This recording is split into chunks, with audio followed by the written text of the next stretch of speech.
అదరగొట్టే కారం రంగు రుచి ఆచి కారం పొడి. ప్రస్తుతం మనతో పాటు ఉన్నారు ప్రముఖ పొలిటికల్ అనలిస్ట్ సాయిశేఖర్ గారు. ఒకసారి ఆయనతో మాట్లాడదాం. ఒకవైపు జూబ్లీ హిల్స్ ఎన్నికల్లో అధికార కాంగ్రెస్ పార్టీ గెలిచినటువంటి పరిస్థితి, మరోవైపు బీహార్లో ఎన్డీఏ గెలిచింది. ఈ రెండింటి మీద ఆయన విశ్లేషణ ఏంటో ఒకసారి చూద్దాం. సార్ నమస్తే అండి. సార్ చెప్పండి, ఇప్పుడు అంటే జనరల్గా ఏ పార్టీ అధికారంలో ఉంటే ఆ పార్టీయే గెలుస్తుంది అన్నట్టుగా తీసుకోవాలా దీన్ని, లేదు ప్రజలంతా ఇటు నవీన్ యాదవ్ గారి వైపు సేమ్ టైము రేవంత్ రెడ్డి గారి వైపే ఉన్నారు అని చెప్పేసి తీసుకోవాలా? అలాగే బీహార్ గురించి మళ్ళీ మాట్లాడదాం. ఫస్ట్ ఇది చెప్పండి సార్. జూబ్లీ హిల్స్ ఎన్నికకి 100% క్రెడిట్ రేవంత్ రెడ్డి గారిదండి. రేవంత్ రెడ్డి గారు జూబ్లీ హిల్స్ ఉప ఎన్నిక ఏర్పడిన దగ్గర నుంచి ఇంటర్నల్గా చాలా మీటింగ్స్ పెట్టి చాలామంది నాయకులతో మాట్లాడి చాలామందిని ఒక అభిప్రాయానికి తీసుకొచ్చి తన క్యాండిడేట్గా నవీన్ యాదవ్ని తీసుకొచ్చారు ఫీల్డ్లోకి. దానికి ఒక కారణం ఉంది. ఇంతకు ముందర ఎలక్షన్లో మొహమ్మద్ అజరుద్దీన్ పోటీ చేశారు అవును అవును 23 ఎలక్షన్స్లో. జూబ్లీ హిల్స్ కాన్స్టిట్యున్సీ ఏర్పడిన తర్వాత మొదటిసారి బై ఎలక్షన్లో ఖైరతాబాద్ నియోజకవర్గం నుంచి బై ఎలక్షన్లో వారి నాన్నగారు చనిపోయిన క్యాజువల్ వేకెన్సీలో పోటీ చేసి విష్ణువర్ధన్ రెడ్డి గారు 2007లో ఖైరతాబాద్లో గెలిచి 2009 ఎలక్షన్లో రాజశేఖర రెడ్డి గారి నేతృత్వంలో కాంగ్రెస్ పార్టీ ఎన్నికలకు వెళ్ళినప్పుడు జూబ్లీ హిల్స్ నుంచి ఆయన గెలిచారు. తెలంగాణ రాష్ట్రం ఏర్పడిన తర్వాత 2014 నుంచి కాంగ్రెస్ పార్టీ జూబ్లీ హిల్స్లో గెలవలేదు. 2014లో మాగంటి గోపీనాథ్ గారు తెలుగుదేశం అభ్యర్థిగా జూబ్లీ హిల్స్ నుంచి గెలిచారు. గెలిచిన తర్వాత ఆయన టీఆర్ఎస్లోకి జాయిన్ అయ్యారు. 2018లో కూడా ఆయన టీఆర్ఎస్ అభ్యర్థిగా పోటీ చేశారు, గెలిచారు. 2023లో కూడా ఆయన టీఆర్ఎస్ అభ్యర్థిగా పోటీ చేశారు, 16,000 ఓట్ల మెజార్టీతో గెలిచారు. దురదృష్టవశాత్తు వారు చనిపోయారు. చనిపోయిన తర్వాత అక్కడ బై ఎలక్షన్ ఏర్పడింది. బై ఎలక్షన్ ఏర్పడితే సింపతి ఓట్ గెయిన్ చేయడం అనేది ఒక లక్ష్యం అండ్ గోపీనాథ్కి సొంతానికి ఉన్న క్యాడరు ప్లస్ బీఆర్ఎస్ తనకున్న పాపులారిటీ, వీటన్నింటి దృష్ట్యా గోపీనాథ్ గారి శ్రీమతి సునీత గారిని ఎన్నికల్లో నిలబెట్టారు బీఆర్ఎస్ వాళ్ళు. ట్రెడిషనల్గా కాంగ్రెస్ పార్టీ ఒక ముస్లిం మైనారిటీని నిలబెట్టి ఉండవలసింది ఇక్కడ, ఓకే, మామూలు అంచనాల ప్రకారం. ఎందుకంటే 1,30,000 పైచిలకు ఓట్లు ఉన్న మైనారిటీ కమ్యూనిటీస్, మైనారిటీ వాడు కూడా సపరేట్గా నిలబెట్టలేదు ఈసారి అసలు చెప్పాలని. తమ వైపు తిప్పుకోవడానికి కాంగ్రెస్ పార్టీ మైనారిటీ క్యాండిడేట్ని నిలబెట్టి ఉండవలసింది. ఇన్ రెట్రాస్పెక్ట్ అంటే వాళ్ళకున్న సంప్రదాయం ప్రకారం. ఎందుకంటే వాళ్ళు 1/3 ఆఫ్ ది కాన్స్టిట్యున్సీ, ఆ కాన్స్టిట్యున్సీలో పాపులేషన్, అది 1/3 of the population. They are actually majority, not minority. అయితే రేవంత్ రెడ్డి గారు బీసీ నినాదం తీసుకున్నారు. రాహుల్ గాంధీ గారు భారత్ జోడో యాత్రలో భాగంగా కులగణన చెయ్యాలి అని, సెన్సస్లో కులగణన ఇంపార్టెంట్ అంశం అని ఒక అంశాన్ని లేవనెత్తినప్పుడు ఆయన ఒక ప్రామిస్ చేశారు. కాంగ్రెస్ పార్టీ గవర్నమెంట్స్ వచ్చిన ప్రతి దగ్గర వీ విల్ డూ దిస్ అని. ఓకే. సో కర్ణాటకలో చేశారు, కానీ వాళ్ళు పెద్ద సైంటిఫిక్గా చేయకపోవడం వల్ల మళ్ళీ చేయవలసిన పరిస్థితి ఏర్పడింది. రేవంత్ రెడ్డి ప్రభుత్వం ఏర్పడిన తర్వాత కులగణన చేశారు, సైంటిఫిక్గా చేశారు. చేసిన తర్వాత మధ్యలో కొంతమంది మేము రిజిస్టర్ కాలేదు అంటే మళ్ళీ ఒక 15 రోజులు ఆన్లైన్లో కూడా చేయడానికి అవకాశం ఇచ్చారు. ఇచ్చిన తర్వాత అది కులగణన అనకుండా socio economic political education employment and caste survey అని పేరు పెట్టారు. పెట్టి దాన్ని సర్వే నిర్వహించారు. సర్వే నిర్వహించిన తర్వాత జస్టిస్ సమీమ్ అఖ్తర్ కమిటీ వేశారు. జ్యుడిషియల్ కమిషన్ ఒకటి అవసరం ఇలాంటి వాటికి. సో కమిషన్ వేశారు. దానికి expert committee justice Sudarshan Reddy గారి నేతృత్వంలో ఒక ఎక్స్పర్ట్ కమిటీని వేశారు. ఆ ఎక్స్పర్ట్ కమిటీ ఈ మొత్తాన్ని వడపోసి ఫైనల్ రికమెండేషన్స్ ఇచ్చిన తర్వాత జ్యుడిషియల్ కమిషన్ దాన్ని అంగీకరించి 42% రిజర్వేషన్ బీసీలకు ఇవ్వాలి అని స్టేట్ గవర్నమెంట్కి ఒక రికమెండేషన్ చేసింది. దాన్ని బేస్ చేసుకొని తెలంగాణ శాసనసభలో దాన్ని రేవంత్ రెడ్డి గారు ప్రవేశపెడితే అది మూజువాణి ఓటుతో అంగీకారం పొందింది. అన్ని పార్టీలు వాళ్ళు కలిసి వచ్చారు. కలిసి వచ్చిన తర్వాత దాని తీర్మానాన్ని కేంద్ర ప్రభుత్వానికి పంపించారు. చట్టాన్ని దాన్ని చట్టంగా మార్చడానికి, అమెండ్మెంట్ని అంగీకరించడానికి. అయితే కేంద్ర ప్రభుత్వం దాన్ని తొక్కిపెట్టింది. రాష్ట్రపతి ఆమోదం దొరకలేదు, గవర్నర్ సంతకం అవ్వలేదు ఇక్కడ. సో అది ఇట్ ఫెల్డ్ ఇన్ ఎ లింబో. అయితే ఆయన బీసీ రిజర్వేషన్కి కట్టుబడి ఉన్నామనే ఆ, తన కమిట్మెంట్ని రుజువు చేసుకోవడానికి దానికి సంబంధించిన జీవోలు ఇచ్చేసి పంచాయతీరాజ్ ఎలక్షన్స్కి జీవో 42% రిజర్వేషన్తో వెళ్దామని ప్రయత్నం చేస్తే అది కోర్టులో విగిపోయింది. ఈ పరిస్థితుల్లో to reinforce his commitment towards BCs, తనకున్న నిబద్ధతను రుజువు చేసుకునే ప్రక్రియలో భాగంగా జూబ్లీ హిల్స్ నియోజకవర్గం నుంచి బీసీ అభ్యర్థి నవీన్ యాదవ్ గారిని తెర మీదకి తీసుకొచ్చారు. నవీన్ యాదవ్ కొన్ని అడ్వాంటేజెస్ అంటే అతను local candidate. Next Revanth Reddy గారు నేతృత్వం, కాంగ్రెస్ ప్రభుత్వం, ఇలాంటి అడ్వాంటేజెస్ ఉన్నాయంటే నవీన్ యాదవ్ వ్యక్తిగతంగా కూడా పాపులర్ ఈ కాన్స్టిట్యున్సీలో. ఇతను 2014 ఎలక్షన్స్లో పోటీ చేసినప్పుడు 47,000 ఓట్లు వచ్చింది అవును. ఎంఐఎం మద్దతుతో పోటీ చేస్తే. అంటే ఆయన సెకండ్ ప్లేస్లో ఆయన వచ్చారు, కాంగ్రెస్ థర్డ్ ప్లేస్లో పడిపోయింది. సో సో నవీన్ యాదవ్కి ఉన్న పాపులారిటీ ఒకటి ఉన్నది, అతని సొంతానికి కొంత ఓట్ బ్యాంక్ ఉన్నది. సో వీటన్నింటినీ మనం లివరేజ్ చేసుకోవచ్చు, వీటి ద్వారా ఎలక్షన్ గెలవచ్చు అనేది ఆయన లక్ష్యం. అందుకని రేవంత్ రెడ్డి గారు నవీన్ యాదవ్ని క్యాండిడేట్గా పెట్టారు. పెట్టి మొత్తం తన క్యాబినెట్ అండ్ కాంగ్రెస్ పార్టీ శాసనసభ్యులందరినీ వివిధ డివిజన్లలోనూ సబ్ డివిజన్లలోనూ చిన్న చిన్న ప్రాంతాల్లోనూ ఇన్ఛార్జీలుగా నియమించారు. బూత్ లెవెల్ కమిటీస్ వరకు మైక్రో మేనేజ్ చేశారు. చేసి ఎన్నికలకి వెళ్ళారు. స్వయంగా ఆయనే దాదాపు వారం రోజుల పాటు 7 పబ్లిక్ మీటింగ్లు 7 కార్నర్ మీటింగ్లు చేశారు. చేయడం వల్ల అండ్ చాలా పవర్ఫుల్గా మాట్లాడారు ప్రతి దగ్గర కూడాను. అండ్ అతను మాట్లాడుతున్న ప్రతి సందర్భంలో కూడాను మా ప్రజాపాలనకి ఓటు ఇవ్వండి అని అడిగారు. అండ్ తన విధానాలు వివరించారు. గట్టిగా హైలైట్ అయినవి ఏంటంటే ఉచిత బస్సు, మహిళలకు ఉచిత బస్సు పథకం, రెండోది 200 యూనిట్ల వరకు ఫ్రీ పవర్, తర్వాత 500 రూపాయలకే గ్యాస్, సన్నబియ్యం. జూబ్లీ హిల్స్ పేరుకి జూబ్లీ హిల్స్, దాంట్లో హిల్స్ పెద్దగా లేవు, ఓట్లు ఉన్నవి. నాకు రేవంత్ రెడ్డి గారికి జూబ్లీ హిల్స్ కాన్స్టిట్యున్సీలో ఓటు ఉందని నేను అనుకోవట్లేదు, అది బహుశా ఖైరతాబాద్ కాన్స్టిట్యున్సీలోకి వస్తుంది. ఆయన యాక్చువల్గా కోర్ జూబ్లీ హిల్స్లో ఉంటారు. ఈ పెరిఫరల్ ఏరియాస్లో ఉన్న రహమత్ నగర్, షేక్పేట, బోరబండ, వెంగళరావు నగర్, ఈ ప్రాంతాలు జూబ్లీ హిల్స్ నియోజకవర్గంగా ఉన్నవి. ఇలా ఉన్న సందర్భంలో ఎలక్షన్కి వచ్చినప్పుడు బీఆర్ఎస్ వాళ్ళు పోటాపోటీగా ఫస్ట్ బీఆర్ఎస్ వాళ్ళు క్యాండిడేట్ని అనౌన్స్ చేశారు. తర్వాత కమిటీలు వేశారు, మాజీ ఎమ్మెల్యేలని మాజీ మంత్రులని ఇన్వాల్వ్ చేశారు. ప్రచారం బ్రహ్మాండంగా నిర్వహించారు, ఒక ఊపు తీసుకొచ్చారు. రేవంత్ రెడ్డి గారు వచ్చే వరకు Congress party ground work complete చేసింది. రేవంత్ రెడ్డి గారు ప్రచారంలోకి వచ్చారు. జూబ్లీ హిల్స్ ఎలక్షన్ ఇది మొత్తం భారతదేశం ఎలక్షన్ లాగా అంత ఊపు వచ్చింది. వస్తే నేను అనుకున్నా ఒక 65-70% ఓట్లు వస్తాయి, ఓట్లు వేస్తారు. పోలింగ్ పర్సంటేజ్ అంటున్నారు, పోలింగ్ పర్సంటేజ్ 65-70% పోలింగ్ అవుతుంది. ఇక్కడ ఇంత ఊపు వచ్చింది కాబట్టి. అండ్ మీరు Jubilee hills being what Jubilee hills is, దాంట్లో ఉన్న రకరకాల అది మినీ తెలంగాణ అని అనుకోవచ్చు. ఎందుకంటే అన్ని ప్రాంతాల నుంచి ప్రజలు ఉన్నారు అక్కడ, అన్ని జిల్లాల నుంచి ప్రజలు ఉన్నారు, అనేక రాష్ట్రాల నుంచి ప్రజలు ఉన్నారు, పక్క రాష్ట్రం ఆంధ్రప్రదేశ్ నుంచి చాలామంది ఉన్నారు, సైజబుల్ నెంబర్ ఆఫ్ పీపుల్ ఉన్నారు. దీంట్లో రకరకాల క్యాస్ట్ కాంపోజిషన్స్ ఉన్నాయి. ఇప్పుడు ఈ బీసీ క్యాస్ట్కి వచ్చేసరికి యాదవులు, గౌడ్లు, ముదిరాజులు వీళ్ళంతా ఒక కాంపోజిషన్. బట్ వీళ్ళందరూ కలిపి ఒక 50-55 కంటే లేరు. ఓకే. ముస్లిమ్స్ మాత్రం 1,30,000 మంది ఉన్నారు. అండ్ కమ్మవారు 32,000 మంది ఉన్నారు. 32,000 ఓట్లు ఉన్నాయి కమ్మవర్గానికి.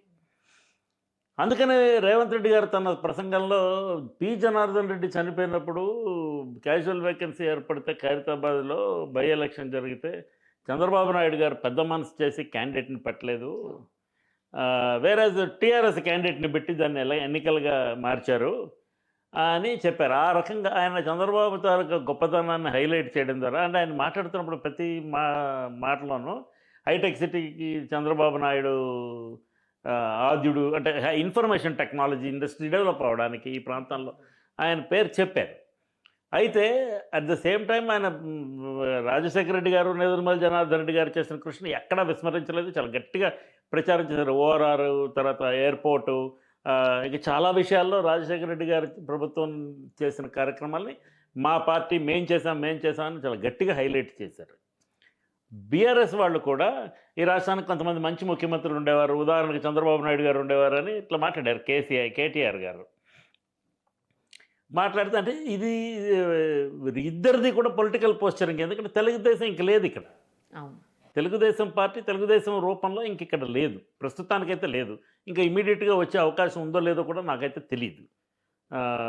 తెలుగుదేశం ప్రస్తుతానికి Andhra party.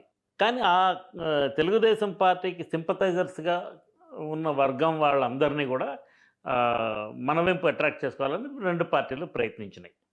This is another factor. మూడో ఫ్యాక్టర్కి వచ్చేటప్పటికి ఈ ముస్లిం మైనారిటీస్ ఎక్కువగా ఎటువైపు మళ్ళుతారు, ఎటువైపు ఓట్లు వేస్తారు అనేది ఒక ఇంపార్టెంట్ ఫ్యాక్టర్గా మారింది. కానీ అసలు ఓటింగే 48% అయింది. జూబ్లీ హిల్స్ ఓటర్స్ తప్పుగా అనుకున్నా కూడా ఇంతకంటే బద్దకస్తులు ఎవరు లేరు. వీళ్ళకి ఓట్లు వేయడానికి ఓపిక లేదు. ఆధార్ కార్డు తెచ్చుకోవడానికి ఓపిక ఉందా? రేషన్ కార్డు తెచ్చుకోవడానికి ఓపిక ఉందా? ఇన్కమ్ ట్యాక్స్ రిటర్న్స్ ఫైల్ చేయడానికి ఓపిక ఉందా? ఏ ఎకనామిక్ స్టేటమ్ అయినా సరే. రేషన్ బియ్యం ఇస్తే వెళ్ళి తెచ్చుకోవడానికి క్యూలో నిలబడి దానికి ఓపిక ఉందా?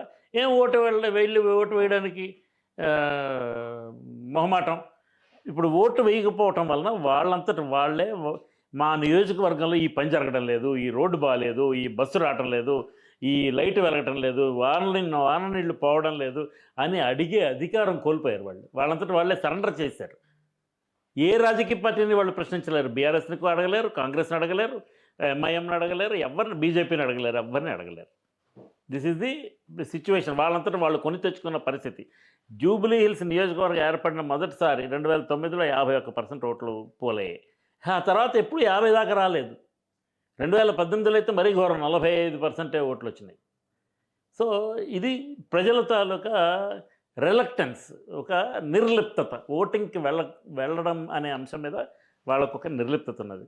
సో ప్రోరేటాగా మనం ఎక్స్ట్రాపోలేట్ చేస్తే ముస్లిం మైనారిటీస్లో కూడా 1,30,000 మంది ఉంటే సుమారుగా 65,000 మందో 60,000 మందో వెళ్ళారు ఓటుకి, అంతే. అంటే హాఫ్ కంటే వెళ్ళలేదు. మొత్తం నియోజకవర్గం కూడా అదే పరిస్థితి. ఈ పరిస్థితుల్లో ఎగ్జిట్ పోల్స్ అనే ఒపీనియన్ పోల్స్ కొంతమంది చేశారు. మన దగ్గర ఈ చిన్న బై ఎలక్షన్స్కి వచ్చేటప్పటికమ్మా ఈ ఒపీనియన్ పోల్స్, ఎగ్జిట్ పోల్స్ ఇవన్నీ స్పాన్సర్డ్. ఎందుకంటే మీకు 2 ఏళ్ల కిందట నేను మీకు సర్వేల గురించి మీకే ఒక ఇంటర్వ్యూ ఇచ్చాను. ఇచ్చినప్పుడు నేనేం చెప్పాను, సర్వేకి ఎవరన్నా స్పాన్సర్ చేయాలి.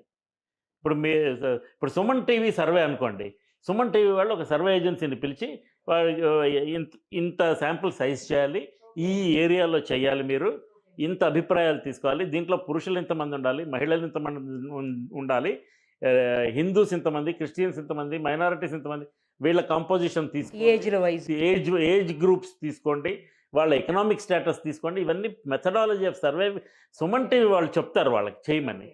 చేసిన తర్వాత మీరు ఎంతమందిని ఎంప్లాయ్ చేయాలి, ఎన్ని రోజులు సర్వే చేయాలి, ఇవన్నీ డిసైడ్ అయిన తర్వాత ఆ సర్వే ఏజెన్సీ వాళ్ళు సుమన్ టీవీ వాళ్ళని, అయ్యా మాకు దీనికి ఇంత ఖర్చు అవుతుంది, ప్లస్ మా లాభం ఎంత, ఇది మీరు మాకు ఇస్తే మేము చేస్తాం. సుమన్ టీవీ వాడు చేస్తే Suman TV is not a political party. So ఇండిపెండెంట్గా సర్వే రిజల్ట్ వస్తాయి. న్యూస్ ఆర్గనైజేషన్స్ కానీ ఎవరు ఇలా స్పాన్సర్స్ లేకపోతే ఎందుకు సర్వేలు చేస్తారు? For what benefit? సో వీళ్ళు చేసే సర్వేలో సాంకేతికత, శాస్త్రీయత లేదు. వాళ్ళకి వచ్చింది, నాకు ఫలానా ఆయన ఇష్టం కాబట్టి ఇలాగ ఉండొచ్చని వాళ్ళు కూర్చొని దాన్ని నెంబర్లు ఉండేస్తారు. మీరు ఫర్ ఎగ్జాంపుల్ బీహార్ ఎలక్షన్ తీసుకోండి, ప్రతి సర్వేని ఒక న్యూస్ ఆర్గనైజేషన్ వాళ్ళు స్పాన్సర్ చేశారు. వాటిలో కొన్ని రైట్ అవ్వచ్చు, కొన్ని రాంగ్ అవ్వచ్చు, మొత్తం అన్ని రైట్ కావచ్చు, మొత్తం అన్ని తప్పు కావచ్చు, ఏదైనా కానీ బీహార్ విషయం తర్వాత మాట్లాడదాం. ఇక్కడ ఈ సర్వేలో మీరు చెప్పండి, ఒక్క ఆర్గనైజేషన్ ఎవరన్నా స్పాన్సర్ చేశారా? ఏ మీడియా ఆర్గనైజేషన్ అయినా? వీళ్ళని ఎవరు స్పాన్సర్ చేశారు? పొలిటికల్ పార్టీల వాళ్ళు వాళ్ళకి కావాల్సిన రాయించుకుంటున్నారు అనేది నా అభిప్రాయం. కొంతమంది ఏం చేశారంటే ఒపీనియన్ పోల్లో ఒకలాగిచ్చారు, ఎగ్జిట్ పోల్కి వచ్చేటప్పటికి మార్చారు. అదేంటంటే they just wanted to show that they are independent. And ఒక ట్రెండ్ చూశారు, చూసి దానికి అనుగుణంగా మార్చారు. బీఆర్ఎస్కి ఇచ్చిన వాళ్ళు కాంగ్రెస్కి మార్చారు ఎగ్జిట్ పోల్కి వచ్చేప్పటికి. మీరు ఇంకొక విషయం గమనించండి, ముఖ్యమైన ఇంట్రెస్టింగ్ ఫ్యాక్టర్. కాంగ్రెస్ పార్టీ గెలుస్తుందని ఒపీనియన్ పోల్లో ఇచ్చిన వాళ్ళు ఎవ్వరూ కూడా ఎగ్జిట్ పోల్లో బీఆర్ఎస్ గెలుస్తుందని చెప్పలేదు. బీఆర్ఎస్ గెలుస్తుందని చెప్పిన వాళ్ళు 3 ఇటువైపు మారిపోయారు. సర్వేల విషయానికి వస్తే ఇది ఇది సర్వేల అంశం. ఇకపోతే ఇక బీఆర్ఎస్ దగ్గరికి వద్దాం. సునీత గారు క్యాండిడేట్. కేటీఆర్ గారు ఒక్కరే స్టార్ క్యాంపెయినర్ అక్కడ. స్టార్ క్యాంపెయినర్ అంటే ఎలక్షన్ కమిషన్‌లో ఇచ్చే 40 పేర్లు వదిలేసేయండి. అవి కాదు. బీఆర్ఎస్ తరఫున మామూలుగా బీఆర్ఎస్ 4 స్తంభాలు. కేసీఆర్, కేటీఆర్, హరీష్, కవిత. కవిత గారు పార్టీతో తీవ్రంగా విభేదించి బయటికెళ్ళిపోయారు. పార్టీ విధానాలకు వ్యతిరేకంగా కూడా మాట్లాడుతున్నారు. జనరల్ ఎలక్షన్స్ వచ్చేటప్పటికి రాజకీయం చేస్తాను, మా నాన్నగారుగా పిలిస్తే వెళ్తాను, రాజకీయం కోసం వెళ్ళను, ఇంకా నా దారి వేరు, బీఆర్ఎస్ దారి వేరు అని బీఆర్ఎస్ దాంట్లో ఉన్నటువంటి అంశాలను కూడా ఆవిడ విమర్శనాత్మకంగా మాట్లాడుతున్నారు. సో కవిత గారు లేరు ఈ ఎలక్షన్లో. దురదృష్టవశాత్తు హరీష్ రావు గారు ఫాదర్ చనిపోవడం వల్ల హరీష్ రావు గారు యాక్టివ్ రోల్ తీసుకోలేకపోయారు. లాస్ట్ 2 డేస్లో ఏదో వచ్చారు, కానీ can't count Harish Rao's contribution in this election.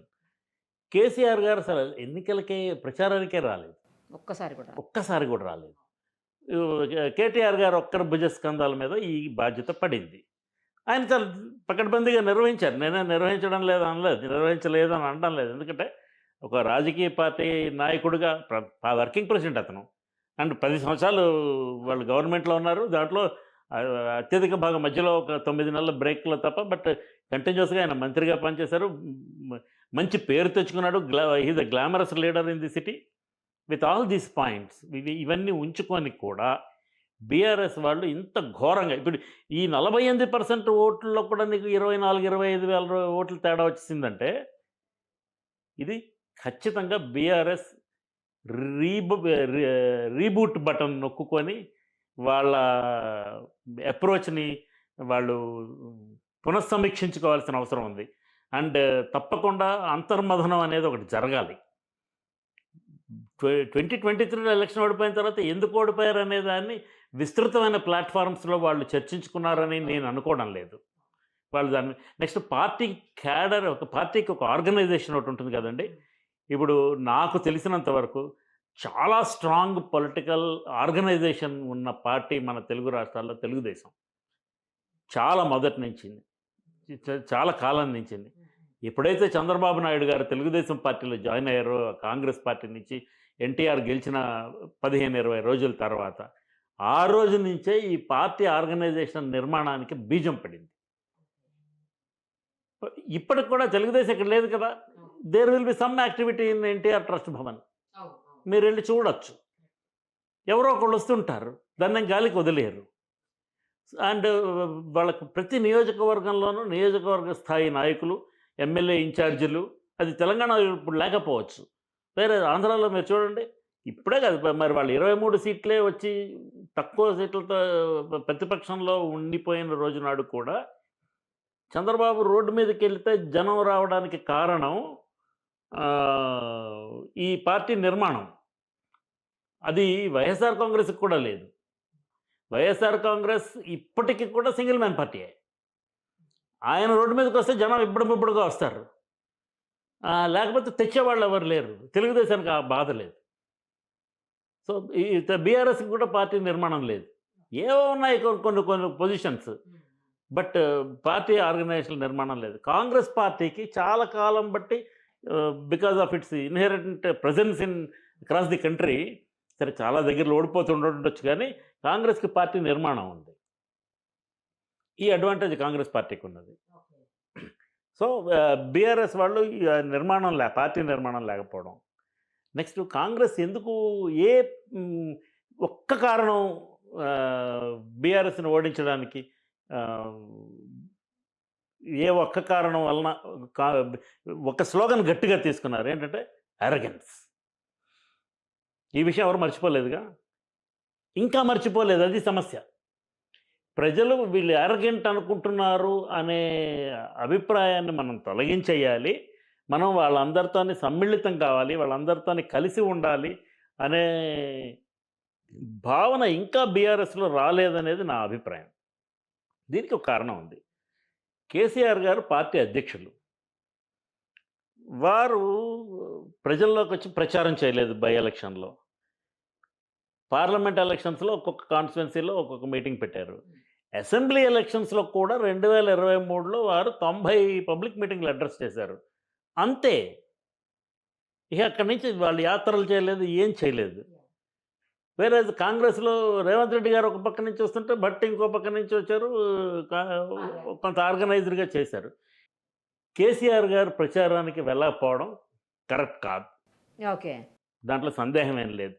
వారు ఇప్పుడు కేసీఆర్ అంటేనే తెలంగాణ, తెలంగాణ అంటేనే కేసీఆర్ అని బీఆర్ఎస్ వాళ్ళు ప్రచారం చేస్తున్నారు కదా. అవును. కనీసం దాన్ని ఆ స్లోగన్ని కంటిన్యూ చేయడానికైనా వారు రావాలి కదా, రాలేదు. అసలు మధ్యలో వస్తారన్నారండి, ఎందుకు ఆగిపోయారో తెలియదు. అవి తెలియదు, వస్తారనేది ఒక ఊరికే ఒక ప్లాంటెడ్ స్టోరీ అనుకుంటున్నాను నేను. వారు రాలేదు. మరి ఫామ్ హౌస్లో కూర్చొని 2, 3 సన్నాహక సమావేశాలు వాళ్ళకి ఏదైనా మొరైల్ బూస్టింగ్ కోసం చేసి ఉండొచ్చు, కానీ ఎలక్షన్ వ్యూహం మొత్తం కేటీఆర్ పేరు మీద నడిచింది. బాగానే చేశారు, చేసినా కానీ మామూలుగా మనం ఈ శాస్త్రీయత లేకపోయినా ఎగ్జిట్ పోల్స్ని కాసేపు కన్సిడరేషన్లోకి తీసుకుంటే అందరూ ఏం చెప్పారు, 3-5% ఓటు డిఫరెన్స్ వస్తుందని చెప్పారు, అంతే చెప్పారు. ఎందుకంటే they all played safe, they also don't know what is the ground reality. 25,000 మీకు 1,90,000 చిల్లర ఓట్లు పడితే బీజేపీకి ఎన్ని ఓట్లు వచ్చినాయి? సుమారుగా 12,000-15,000 వచ్చినట్టున్నాయి.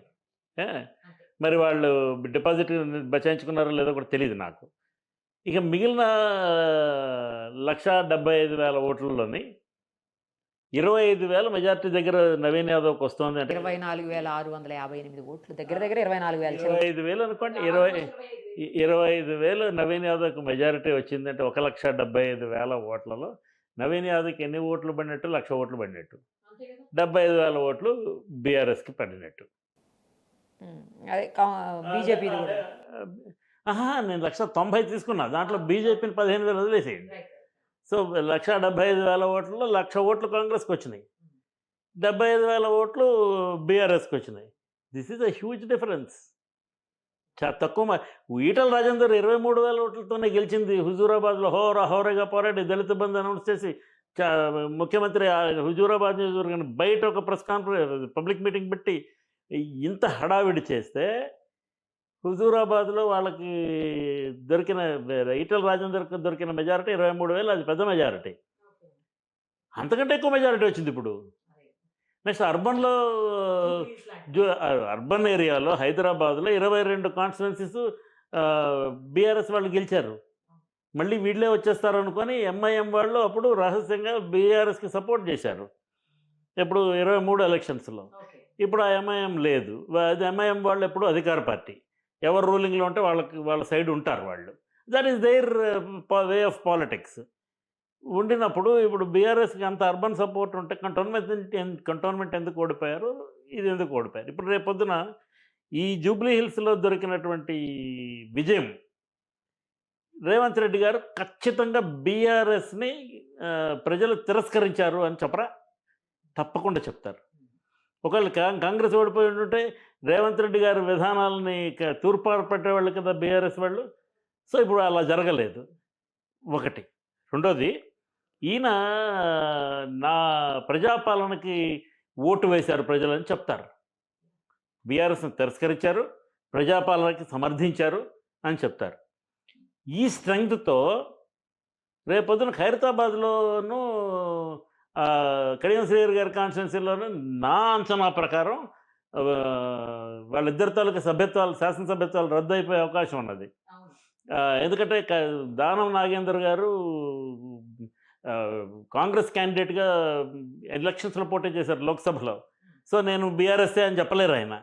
కడియం శ్రీహరి గారి కుమార్తెకి బీఆర్ఎస్ టికెట్ ఇచ్చిన తర్వాత వారు మళ్ళీ ఈ టికెట్ వద్దనిసుకొని వెళ్ళి కాంగ్రెస్ టికెట్ తీసుకొని కావ్య గారు పోటీ చేసి అక్కడ గెలిచారు. So Kadiyam Srihari also cannot wash of his hands. So వీళ్ళిద్దరు మిగతా 8 మంది సంగతి నాకు ఐడియా లేదు, కానీ ఒకవేళ స్పీకర్ ఖచ్చితంగా చర్య తీసుకుంటే వీళ్ళిద్దరి మీద తీసుకోవాలి. తీసుకోకపోయినా ఏదో ఒక దశలో వీళ్ళిద్దరూ కనీసం వాళ్ళంతటి వాళ్ళే రాజీనామా చేసి మళ్ళీ ఎలక్షన్ కోరే అవకాశం ఉన్నది, ఇటు avoid this embarrassment.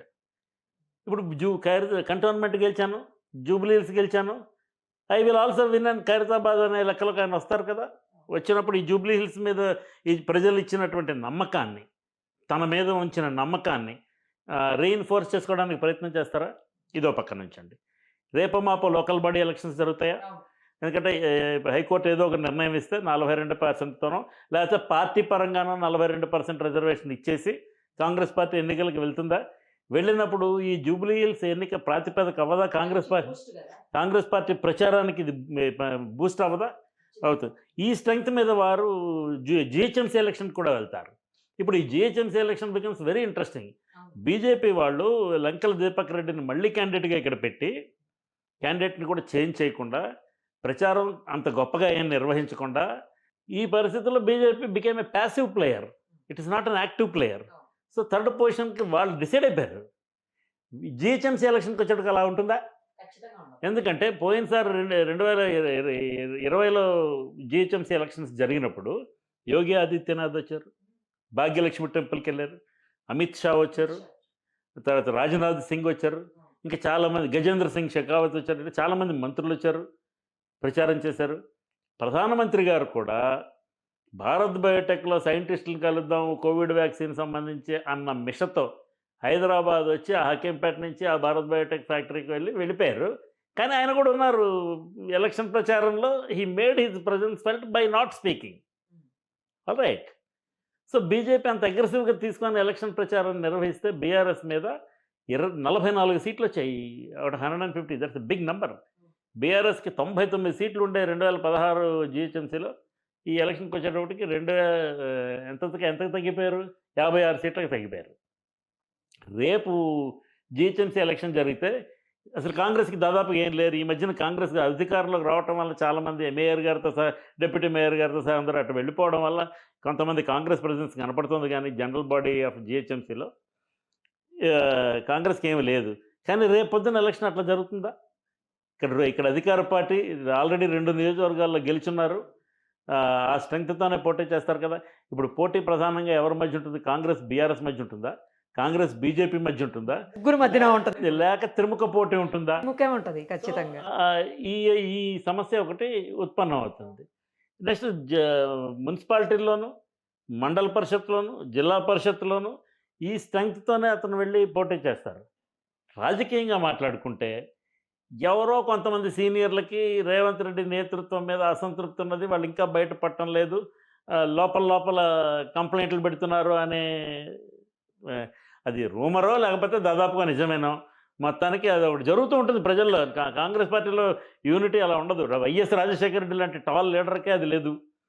So Palvai Govardhan Reddy, Uppunuthala Purushottam Reddy, తర్వాత మధు యాష్కి, వీళ్ళందరూ రాజశేఖర రెడ్డికి వ్యతిరేకంగా ప్రవర్తించేవాళ్ళు. పీజీఆర్ గారు కదా, మర్రి శశిధర్ రెడ్డి, వీళ్ళందరూ రాజశేఖర రెడ్డికి వ్యతిరేకంగానే ఉండేవాళ్ళు. కానీ అతను తన పర్సనాలిటీని యూజ్ చేసి కంట్రోల్ చేశారు. ఇప్పుడు రేవంత్ రెడ్డికి అలాంటి అవకాశం వచ్చింది. ఈ విక్టరీ వలన రేవంత్ రెడ్డికి ఆ పర్సనాలిటీ కూడా వచ్చినట్టే. అతను now he will be able to control these people with in the party also. He becomes a stronger leader. ఇప్పుడు ఆయన మాటని అధిష్టానం గట్టిగా కొట్టిపారేయలేదు. బీహార్ ఏమో పక్కన ఓడిపోయి ఉన్నారు, ఘోరంగా ఓడిపోయారు. సో ఓడిపోయినప్పుడు వాళ్ళకి మిగిలిన 2 రాష్ట్రాలు, కర్ణాటక అండ్ ఆంధ్రప్రదేశ్, తెలంగాణలో కాంగ్రెస్ పార్టీ సుస్థిరంగా ఉన్నట్లే కదా ఇప్పుడున్న పరిస్థితుల్లో.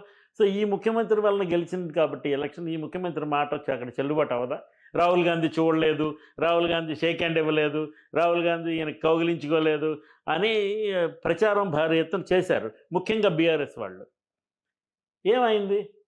రాహుల్ గాంధీ ఇతను ఇచ్చిన బీసీ నినాదాన్ని తీసుకెళ్ళాడు, దాని మీద ఒక పెద్ద సమావేశం పెట్టాడు, షేక్ హ్యాండ్ ఇచ్చాడు, కౌగిలించుకున్నాడు, చాలా హడావిడి చేశారు.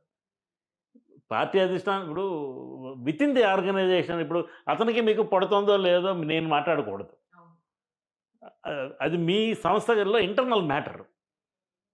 లేదు నిరుపమాకి అందరూ కెమెరామెన్లు అందరూ వ్యతిరేకమని చెప్పినట్టు ఏంటది అర్థం లేదు, మనకు తెలుస్తుందా? తెలియదు కదా. సో మరి ఆ తర్వాత మీకే పెద్ద ప్రమోషన్ వస్తుంది, మీ నాయకత్వం బలపడుతుంది. అంచేత ఇలాంటి మాటలు outsiders within the party ఇలా జరుగుతుందని విషయం మాట్లాడుకుని ఉండడం శ్రేయస్కరం. తప్పులు మనం జడ్జిమెంట్ చేయలేండి. నేను తప్పు అనుకున్నది ఇంకొకరికి రైట్ అని అవుతుంది, ఇంకొకరు తప్పు అనుకున్నది నాకు రైట్ అవుతుంది. అంచేత అది కాదు. కానీ బట్ మొత్తానికి శ్రేయస్కరం కాదు, అవసరం లేదు. ఈ రాళ్ళు వేసుకునే కార్యక్రమం అవసరం లేదు. ఇప్పుడు రేవంత్ రెడ్డి ప్రస్తుతానికి strong leader. I give 100% credit of Jubilee Hills victory to Revanth Reddy. ఇంకా వేరే ఎవరికి అంత there is no contribution. And KTR garu చాలా తన పటిమని చూపించారు. 75,000 ఓట్లు తక్కువ ఓట్లు కావు. అండ్ వారు కూడా ఈ షుడ్ రీథింక్ మనం చేస్తున్న యాక్టివిటీలో 1, 2, 3, 4 మార్పులు చేసుకోవాలని. లార్జ్గా బీఆర్ఎస్ సోషల్ మీడియా మీద డిపెండ్ అయ్యారు. Social media is not polling station అండి. సోషల్ మీడియా చేయకపోతే తప్పకుండా చెయ్యాలి. సోషల్ మీడియాలో తమ అభిప్రాయాలు, తమ వ్యూ పాయింట్, తమ ప్రోగ్రామ్స్ అందరికీ అన్ని పార్టీల వాళ్ళు తెలియచేయాలి. Because that is easily accessible medium for people. జనానికి రీచ్ అవుట్ అవ్వాలి. అవ్వద్దు అంటం లేదు. అదే దాంట్లో ఇన్ని హిట్స్ వచ్చాయి, ఇంత ఫాలోయింగ్ ఉంది అనేది చూసుకొని నాకు జనబాహుళ్యంలో ఓటర్స్లో మద్దతు ఉంది అనుకోవడం పొరపాటు అవుతుంది. So this needs to be seriously looked into by BRS and reworked on this. Right sir, చాలా బాగా చెప్పారు అన్నీ కూడాను. Thank you sir, thank you so much.